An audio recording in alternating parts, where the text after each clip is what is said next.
បានបុកតែពីគ្រោះថ្នាក់តែបែកខ្លួនដៃនឹងអត់បានទេណាចែគ្រាន់ឃើញបើកស្រែភ្លាមហត់ចូលតែភ្លាមមិនឲ្យបុកតាន់ទេអី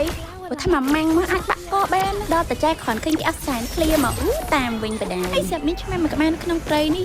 ជាហត់ចូលតែលឿនហើយចុះស្ទន់អាបែកគល់អស់ហើយជាប់ឆ្មាទៀតតែមុំតែដាច់អស់ស្រស់ពេលតែងចែចាប់មកឡើងបាត់ដងចាទុកយូរទេស្ទេចាប់ជន់ឲ្យដាក់ឲ្យទីហត់ចូលតែសិនចាថាជាប់តែបែកគល់អស់តែតែជាព្រួយគេមិនបានកែហត់ចូលមកនេះតែអញ្ចឹងបានមកគូបដាយអត់សក់នៅក្នុងព្រៃនេះយូរហើយតែចាខ្វល់មើលបែកគល់អស់ហើយជន់តែឆ្មាតែប៉ុន្តែបែកគល់អស់បត់ត្រឡប់មកចូលរួមដែរណាកំពុងតែអាលទីចាខិចបែមកនេះជាព្រួយមកតែបានទេដល់រត់ចេញមកសិនវិញតែដេញអស់ចិត្តក៏បត់ត្រឡប់ទៅវិញហើយសិតតែបែកខ្លួនណែកមកទៀតលើកនេះមកនេះរត់មែនតើ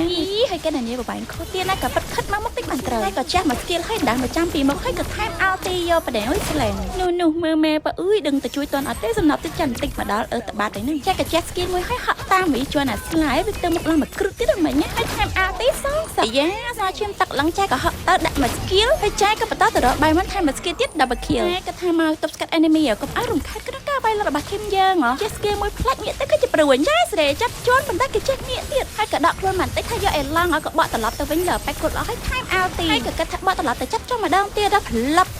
ស្តាន់បថោក៏ហមតែទៅបដៅទៅទាំងបេះទៅទៀត